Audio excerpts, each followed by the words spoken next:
Hello student, স্বাগত অপরিচিতা গল্পের শেষ পর্বে। গত পর্বে তুমি এই গল্পের কল্যাণী ও অনুপমের শেষ পরিণতি, অপরিচিতা গল্পের নামকরণ ও মূলভাব সম্বন্ধে জেনেছিলে। আজকের পর্বে গল্প থেকে আসার মতো কিছু গুরুত্বপূর্ণ এমসিকিউ এবং অনুধাবনমূলক প্রশ্ন সম্বন্ধে জানবে। একই সাথে একটি সৃজনশীল প্রশ্ন দেখবে। চলো শুরু করা যাক। এসো প্রথমে একটি অধ্যায়ে কিছু গুরুত্বপূর্ণ এমসিকিউ দেখে নিই। এই অংশটুকু তোমাকে সৃজনশীল প্রশ্নের জ্ঞানমূলক অংশের উত্তর করতেও সাহায্য করবে।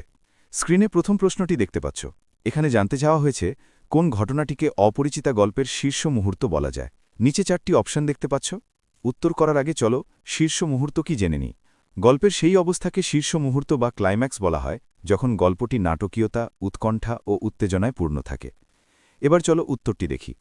গল্প পড়লে বুঝতে পারবে শম্ভুনাথ সেন যখন কল্যাণীকে অনুপমের সাথে বিয়ে দিতে অস্বীকৃতি জানায় তখন গল্পটি নাটকীয়তা, উৎকণ্ঠা ও উত্তেজনায় পরিপূর্ণ ছিল। অতএব উত্তর হবে দ্বিতীয় অপশনটি। আশা করি আগের প্রশ্নটি বুঝতে পেরেছ। এবার এসো দ্বিতীয় প্রশ্নটি দেখি।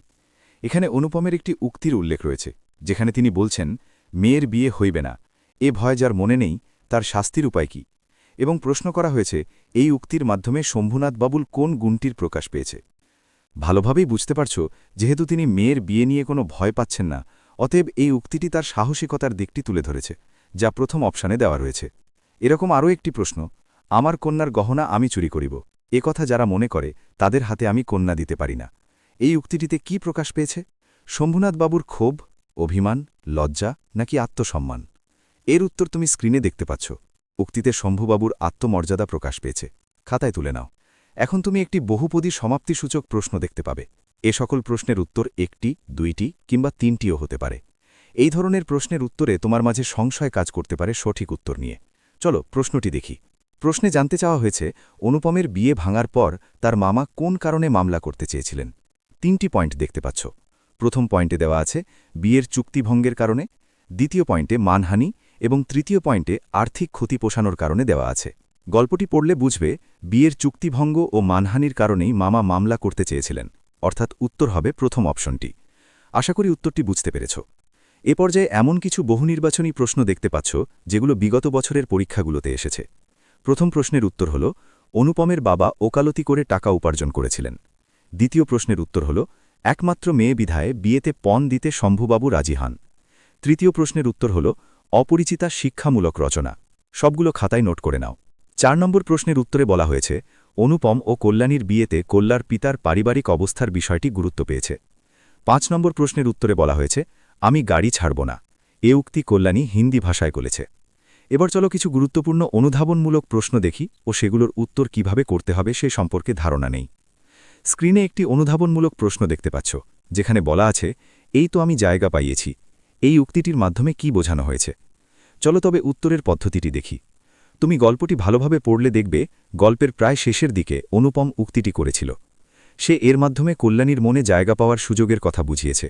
এছাড়া উত্তরের পরবর্তীতে কল্যাণীর অনুপমকে বিয়ে করতে অস্বীকৃতি, অনুপমের কানপুরে থেকে যাওয়া, কল্যাণীকে তার কাজে সাহায্য করা, এই বিষয়গুলো আসবে। এবার চলো আরেকটি প্রশ্ন দেখি।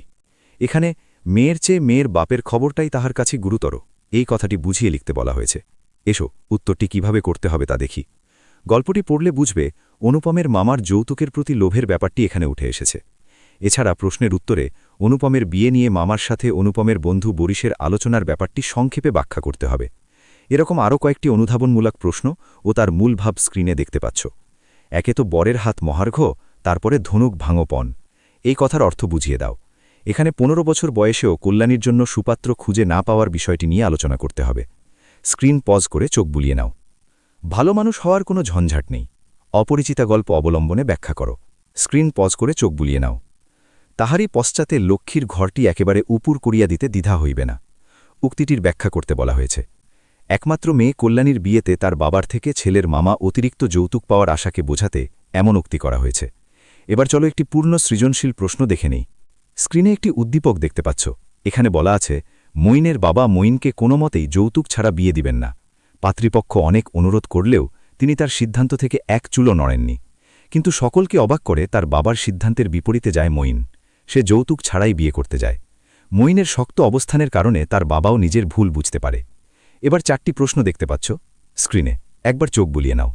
এবার চলো এক এক করে প্রশ্নগুলোর উত্তর দেখি।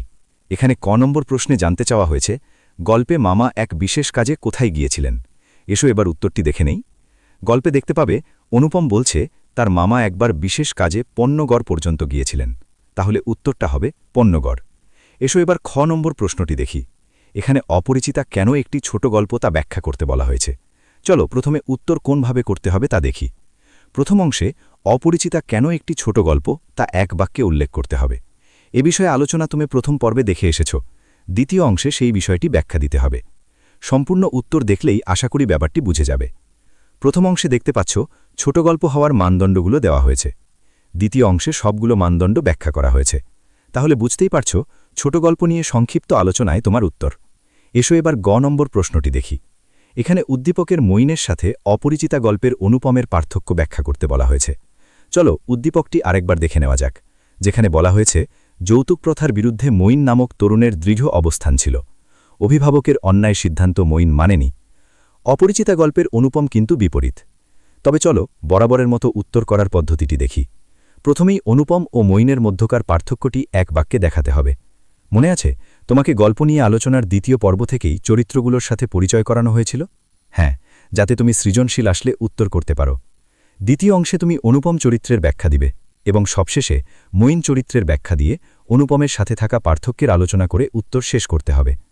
তোমার মনে প্রশ্ন থাকতে পারে সৃজনশীলের উত্তর কিভাবে বাড়ানো যায়। এর জন্য অনুপম চরিত্র নিয়ে লেখার আগে বা প্রশ্নের উত্তর করার একদম শুরুটা তুমি এভাবে করতে পারো। উদ্দীপকের মইন একজন প্রতিবাদী ব্যক্তিত্ব সম্পন্ন যুবক। অন্যদিকে অপরিচিতা গল্পের লেখকের মতে অনুপম ছিল একজন ব্যক্তিত্বহীন নিরীহ ব্যক্তি। দ্বিতীয় অংশে এভাবে লেখা শুরু করতে পারো যে অপরিচিতা গল্পটি প্রথম সবুজপত্র পত্রিকায় প্রকাশিত হয়, প্রথম গ্রন্থভুক্ত হয় রবীন্দ্র গল্পের সংকলন গল্পসপ্ত ও পরে গল্পগুচ্ছে তৃতীয় খণ্ডে। এভাবে লেখা শুরু করে গল্পের অনুপম চরিত্রের ব্যাখ্যা দিয়ে তার ব্যক্তিত্বহীনতার বৈশিষ্ট্যটি বিয়ের ঘটনার মাধ্যমে তুলে ধরতে হবে। এছাড়াও গল্পটি যে উত্তম পুরুষের লেখা, অনুপম নিজেই নিজের সমালোচনা এই গল্পে করেছে, এসব প্রাসঙ্গিক কথাও তুমি উত্তরে নিয়ে আসতে পারো। তৃতীয় অংশে উদ্দীপকের মইনের গুণগুলো উল্লেখ করবে এবং অনুপমের সাথে পার্থক্য দেখাবে। আশা করি বুঝতে পেরেছ। এবার পুরো উত্তরটি খাতায় তুলে নাও। আশা করি গ নম্বর প্রশ্নের উত্তরটি বুঝতে পেরেছ। এবার চলো সর্বশেষ প্রশ্নটি দেখি। এখানে জানতে চাওয়া হয়েছে উদ্দীপকে অপরিচিতা গল্পের লেখকের প্রত্যাশার প্রতিফলন ঘটেছে কিনা। তোমার সুবিধার জন্য স্ক্রিনে আবার উদ্দীপকটি নিয়ে আসা হয়েছে, পজ করে দেখে নাও। প্রথমেই চলো উত্তর করার সময় কি কি বিষয় আসবে তা দেখি। সর্বপ্রথম প্রশ্ন সম্পর্কিত বিষয়ে মতামত দিতে হবে। দ্বিতীয় অংশে অপরিচিতা গল্পের যৌতুকের বিষয়টি দেখাতে হবে। পরবর্তীতে উদ্দীপকের মূল ভাব উল্লেখ করতে হবে এবং শেষে প্রথম অংশে বর্ণিত মতামতটি ব্যাখ্যা করতে হবে। এসো এবার পুরো উত্তরটি দেখি। প্রথম অংশে বলা হয়েছে মইনের যৌতুক বিরোধী অবস্থান বিশ্বকবি রবীন্দ্রনাথ ঠাকুরের অপরিচিতা গল্পের লেখকের প্রত্যাশারই প্রতিফলন। দ্বিতীয় অংশে কল্যাণী ও শম্ভুনাথ সেনের প্রতিবাদের বিষয়টি উল্লেখ করা হয়েছে। তৃতীয় অংশে উদ্দীপকের মইন নামক ব্যক্তি সমাজের প্রচলিত ধ্যান ধারণার বিপক্ষে যেভাবে অবস্থান নিয়েছে তার ব্যাখ্যা করা হয়েছে।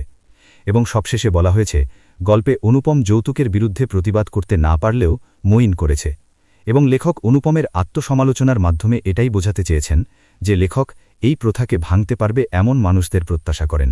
সেজন্য উদ্দীপকে লেখকের প্রত্যাশার প্রতিফলন ঘটেছে। আজ এ পর্যন্তই। আজকের পর্বে গল্প থেকে আসার মতো গুরুত্বপূর্ণ এমসিকিউ এবং অনুধাবনমূলক প্রশ্ন সম্বন্ধে জানলে, একই সাথে একটি পূর্ণ সৃজনশীল প্রশ্ন দেখলে। এভাবে গল্প থেকে নিজের মতন করে প্রশ্ন তৈরি ও সমাধান করার চেষ্টা করতে পারো। গল্পের কোন দিকগুলো বেশি গুরুত্বপূর্ণ সেদিক প্রশ্নের উত্তর করার জন্য বারবার পড়বে। আগামী পর্বে নতুন কোনো বিষয় নিয়ে আলোচনা হবে। সে পর্যন্ত ভালো থেকো, শুভকামনা।